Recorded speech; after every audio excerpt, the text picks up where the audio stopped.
Hello, we are at the 10th Regional Tech Forum, Telecommunications and Media Companies on the Threshold of New Business Models, and I'm here with Dr. Bilel Jamoussi, who is the Chief of the Study Groups Department in the International Telecommunications Union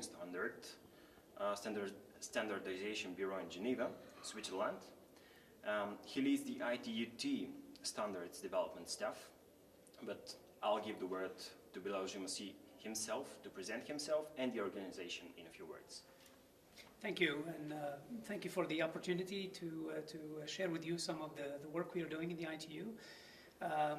My role in the ITU is to manage the standards development process, where international standards are agreed by the 193 governments, member states, and close to 700 private sector and academia, universities that are member of the ITU.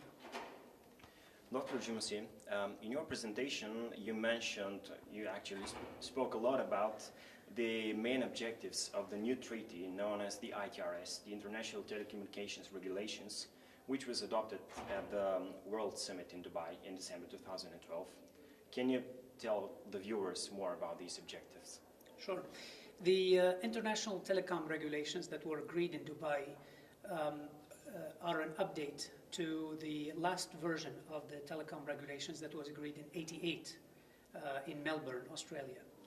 So a lot has happened in terms of evolution to the telecommunications and industry.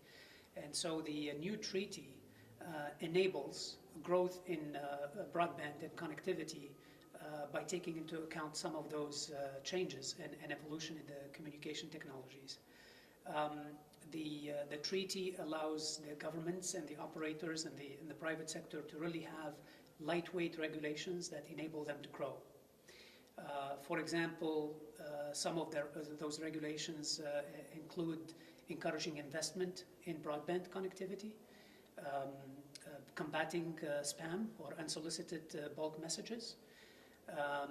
They look at combating misuse of international telecom numbers. So when you look at them as a whole, they're really a framework that allows the various governments to come to an agreement on a global platform to provide a competitive landscape for business to grow. What will be the key achievements of the new treaty?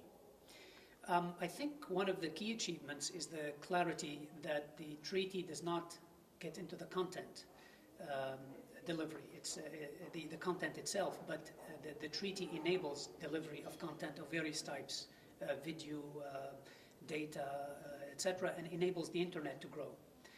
Because 95% of the internet traffic runs on standards that were developed by the ITU, whether they're in the access of the network or the core of the network. And the treaty clarifies that the scope of the treaty does not get in the media content, but gets into the infrastructure development that would enable that content delivery to take place. During your presentation, you say that there are 10 articles in the new treaty. Which of them are brand new and which of them have been redesigned but based on something older? Right. So there are at least 4 new articles. There is one on security of the network, of the infrastructure itself. An article about combating spam or unsolicited bulk communication. And this particular article on combating spam could be implemented by using ITUT recommendations that do not touch the content. They don't infringe on the communication itself, but they could be combated by various techniques that would not get into the content itself. The third new article looks at encouraging energy efficiency and combating e-waste, because that's now with the climate change issues that we have. I think the ICTs play a key role in combating the climate change and the environmental impact. So having that in the treaty was felt that it's a very important new article to add. And the fourth one is a new article on accessibility. You know, in the world there are 650 million people that live with some form of disability. And because information and communication technologies touch every aspect of our lives, whether it's e-health delivery, news, media delivery to the home, intelligent transportation systems, and so on and so forth, it's very important to have the design from the start with accessibility in mind. And so having a provision in the treaty that enables accessibility or recognizes the need for people with disabilities is an important aspect. That's an important and a very kind, so to say, aspect to think about people with disabilities. To continue with the topics in the treaty, one of them is the global mobile roaming. How do you think this treaty can help, since in most regions there are different kinds of national and regional regulation bodies? And second, the mobile technology generations are changing so fast that in some countries and regions a lot of people and organizations still rely mainly on 2G, and while in other regions 4G is now being implemented. Even 5G is thought of. Yes, well, one thing we have to remember is that the treaty stays at a very high level. It's a principle. It does not get into the technology to be used. So the principle that was agreed in terms of roaming was that we need to have transparency of the roaming agreements or charges. So because of user mobility today, you have your mobile phone from your operator in your home country and you travel around the world. As you go into roaming networks, you as a user need to be able to know exactly the charges that you're going to be paying as a roaming user. So the treaty calls for transparency in the charging so that you have a clear view of whether your charges are going to be including tax or not, the charges as far as voice communication versus data communication. So the treaty just encourages the member states to encourage their operator to have a common framework for informing users about the roaming charges. So there is transparency and there is no bill shock at the end of the day. And that goes for any technology, whether it's 2G all the way up to new technologies in the LTE or 5G. And so that principle would carry forward. And it was felt by all countries that this is an important aspect to clarify worldwide. Roaming users also need access to emergency telecommunications.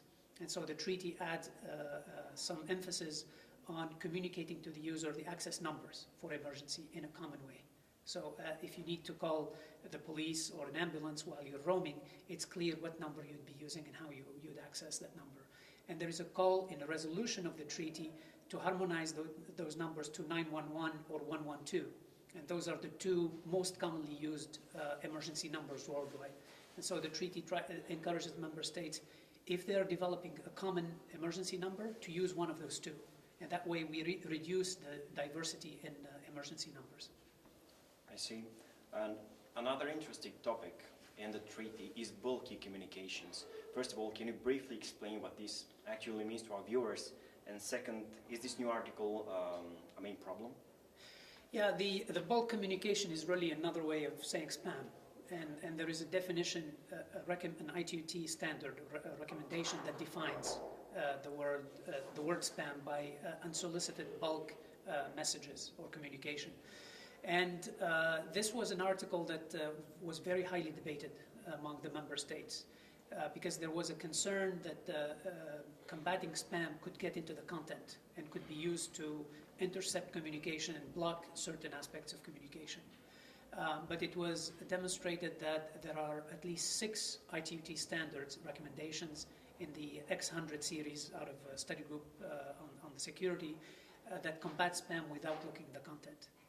And those recommendations, those standards could be used by operators and by IT companies to combat spam without really infringing on the privacy of the user. And now maybe a little bit more delicate question. It's about the fact that the treaty was signed by 89 governments, and some countries, including the USA and some EU members, haven't signed it yet. So what are the main controversial texts that have stopped these countries from signing, and could they be changed later? Okay. Well, first of all, to put the number of countries who signed in perspective,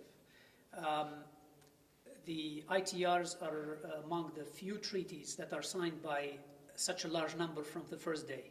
Most treaties, when they are agreed, they are taken back to the home government and deliberations take place before the government agrees to sign. But in this case, 89 governments agreed to sign on the spot in Dubai. So from that perspective, this is quite a large number if you put it in comparison with other treaties.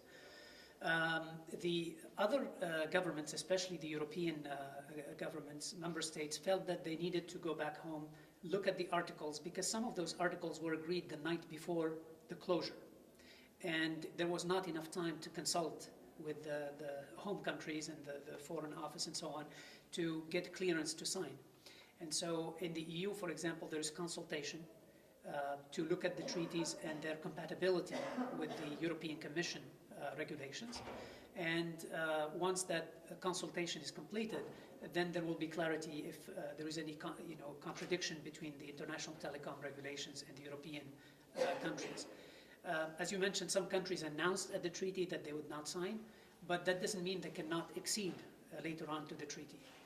For example, we already had one country that acceded after the conference, Mauritania in this case, signed the treaty afterwards, and the door is open to any government to access the treaty and sign it afterwards. So you don't see any significant controversies in this aspect, since basically what you said is that this treaty is one of the most successful ones since it was adopted by so many countries. Yeah, well, certainly there was a lot of controversy debated in the media before the conference, that some of you have heard it, that the UN is trying to take over the internet.